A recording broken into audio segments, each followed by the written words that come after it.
శంషాబాద్లో ఈ యొక్క దర్శనాలు పూర్తి చేసుకొని నేరుగా మెదక్ జిల్లాలోని ఏడుపాయల వనదుర్గా మాతను కూడా దర్శించుకోవడం జరిగింది. అఘోరి మాత ప్రస్తుతం మనం అఘోరి మాత ఉన్నారు.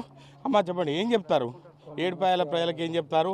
రాష్ట్ర ప్రజలకు ఏం చెప్తారు? మీరు అందరం కలిసి కట్టుబడి సనాతన ధర్మాన్ని కాపాడుకుందాం, ఆడపిల్లలను కాపాడుకుందాం, గోహత్యను ఆపుదాం.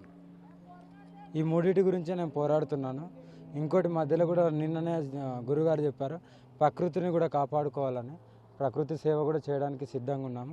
కుంభమేళ అయిపోయిన తర్వాత నా వంతు నేను ఎంత చేయాలో అంత చేయడానికి ఇంకా ముందుకు ప్రయాణం, ఇంకా ఎక్కువ సేవ చేయడానికని ముందుకు వస్తున్నాం. చాలామంది అఘోరులు కూడా రావడానికే ప్రయత్నిస్తున్నారు. కుంభమేళ అయిన తర్వాత అందరం కలిసికట్టుగా పోరాడతాం. ఇంకా ఓకే, అంటే రాష్ట్ర ముఖ్యమంత్రి ఇప్పటికే మీరు రేవంత్ రెడ్డిని మీరు ఇప్పటికే చెప్తున్నారు, అయినా కూడా ప్రభుత్వం నుంచి స్పందన లేదు. మళ్ళీ ఏం చెప్తారు ఆ విషయంలో? నేను హెచ్చరించినప్పటి నుండి 6 గుళ్ళు ధ్వంసమైనాయి. అది మీ విజ్ఞప్తికే వదిలేస్తున్నాను. ఇంకోటి ఏంటంటే ప్రజలకు నేను చెప్పదలుచుకుంది ఏంటంటే, హిందువులారా అందరం కలిసికట్టుగా ఏదైతే గుళ్ళు కానీ మన సాంప్రదాయాలు కానీ మనమే కాపాడుకుందాం. ఆడపిల్లని ఎలా రక్షిస్తామో అలాగా మనం రక్షించుకునే బాధ్యత మనకుంది. కలిసికట్టుగా పోరాడదాం. ఎవరో వచ్చి కాపాడతారు అనేది భ్రమ, మనది మనమే కాపాడుకోవాలి. అంటే మీరు వచ్చే ప్రయాణం చేసే కారులో 5 లీటర్ల పెట్రోల్తో మీరు వస్తున్నారు, నేను ఎక్కడైతే భస్మం అవుతా అని చెప్పి ప్రధానంగా హెచ్చరిస్తున్నారు. కానీ భక్తులు అంతర్గతంగా ఒక క్షోభకు గురయ్యే అవకాశం ఉంది. ఆ విషయంలో భక్తులకు ఏం చెప్తారు మీరు? తండ్రి, నాకున్న భక్తులకు నేను అంటే లోకాన్ని వదిలేసి లోక కళ్యాణం గురించి వచ్చిన తర్వాత, లోక కళ్యాణం చాలా రకాలుగా చేయొచ్చు. ఇక్కడ నేను నా శరీరంతో చేస్తున్నాను, ఇప్పుడు ఆత్మతో కూడా చేయొచ్చు కదా. అది కూడా ఒక లోక కళ్యాణమే. శరీరం వదిలేసినా కూడా ఆత్మ అనేది ఇక్కడనే ఉండి వేరే రకంగా కూడా చేయొచ్చు లోక కళ్యాణం. నేను అదే అనుకుంటాను. ఈ రకంగా కాకపోతే ఇంకో తోవ ఉంటుంది. అంటే మీరు నమ్ముకున్న భక్తులకు ఏం చెప్తారు? ఎందుకంటే మీరు భస్మం అవుతా అని చెప్తారు కదా, మరి నమ్ముకున్న భక్తులకు ఏం చెప్తారు ఆ విషయంలో? నన్ను నమ్ముకున్న భక్తులకు నేను ఎప్పుడు కానీ వెన్నంటూ ఉంటాను. ఒకవేళ పరమశివుడు వాళ్ళని కాపాడుతూ ఉంటాడు. నా వంతు నేను చేస్తున్నాను భక్తులకైతే.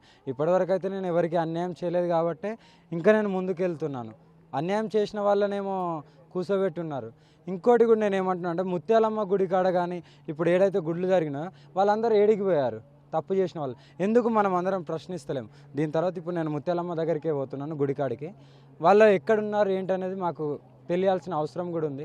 అది తెలియకుండా మీరు దాపెట్టుకొని మీరు ప్రొటెక్షన్ ఇస్తే మరి నాకెందుకు ఇలా చేస్తున్నారు? నన్ను ఎందుకు అడ్డుకుంటున్నారు? ఎవరైతే దాడి చేశారో అమ్మవారి మీద అతనికేమో ప్రొటెక్షన్ ఇస్తున్నారు. అది నాకు చెప్పాల్సిన అవసరం కూడా గవర్నమెంట్కి ఉంది. నేను దీని తర్వాత ముత్యాలమ్మ గుడికాడికి వెళ్తున్నాను. అంటే మాల ధరించే భక్తులు ఇటు హనుమాన్ మాల కావచ్చు, భవానీ మాల కావచ్చు, అయ్యప్ప మాల కావచ్చు, మాల వేసినప్పుడే హిందూ సాంప్రదాయం విషయంలో ముందుకెళ్తున్నారు తప్ప మిగతా సమయాల్లో హిందూ సాంప్రదాయం గురించి పట్టించుకోవడం. ఆ విషయంలో హిందూ భక్తులకు మీరు ఏం చెప్తారు? తండ్రి, అందరం కలిసికట్టుగా మనం కాపాడుకుందాం. ఎందుకంటే ప్రజలకు కూడా భార్య ఉంటుంది, పిల్లలు ఉంటారు, ఉద్యోగాలు, వాళ్ళ డైలీ ప్రక్రియ ఉంటుంది కాబట్టి వాళ్ళు అన్నీ వదిలేసి పోరాడలేరు కదా. ఆ పోరాడే వాళ్ళు ఎవరో సాధువో లేకుంటే అన్నీ మోమాయ అంటాం మేము. మోమాయ వదిలేసి సర్వసం పరమశివుడు కాళీమాత అని బతుకుతున్నాం కాబట్టి మా వంతు మేము చేస్తాం. ఇప్పుడు మీరు వచ్చి చేయాలంటే మీ మీడియా ఉంది, లేకుంటే ఈ ప్రజలు ఉన్నారు, వీళ్ళంచి చేయాలంటే కాదు కదా లోక కళ్యాణం. వీళ్ళకు కూడా ఉద్యోగాలు ఉంటాయి. ఉద్యోగానికి పోతేనే వీళ్ళకు పొట్ట గడుస్తుంది, భార్య పిల్లలను పోషించుకోవడం అన్నీ వాళ్ళు చేయలేరు కదా తండ్రి. ఎవరు చేయాలో వాళ్ళే చేయాలి. అది నా వంతుకు నాకు అవకాశం ఇచ్చిండు భగవంతుడు. నాకంటూ ఒక జీవితాన్ని, సెకండ్ జీవితాన్ని ఇచ్చింది కాబట్టి నా వంతు నేను చేస్తున్నాను. ఓకే, అంటే ఏడుపాయల తర్వాత అఘోరి మాత ప్రయాణం ఎటు వెళ్తున్నారు ఈరోజు? ప్రజెంట్ అయితే కొన్ని టెంపుల్స్ ఉన్నాయి, అవి దర్శించుకొని దాని తర్వాత ముత్యాలమ్మ గుడికాడికి వెళ్ళి నా వంతు నేను ధర్నా చేస్తాను. చివరగా రాష్ట్ర ప్రజలకు ఏం చెప్తారు? హిందువులారా, మనం అందరం కలిసికట్టుగా మన ఆడపిల్లల్ని, మన గోహత్యలు ఎక్కడెక్కడ జరుగుతున్నాయి మన కళ్ళ ముంగటనే, మనము స్పందించట్లేదు. అక్కడ స్పందించి గోహత్యను ఆపి, ఆడపిల్లల మీద దాడులు జరుగుతున్నాయి వాటిని ఆపి, ఇట్లా విగ్రహాలను కూడా ధ్వంసం చేస్తున్నారు కాబట్టి వాటిని కూడా మనం కాపాడుకునే బాధ్యత మనకుంది. అందరం కలిసికట్టుగా పోరాడదాం. జై మహాకాల్, హర హర మహాదేవ్, జై సనాతన ధర్మం.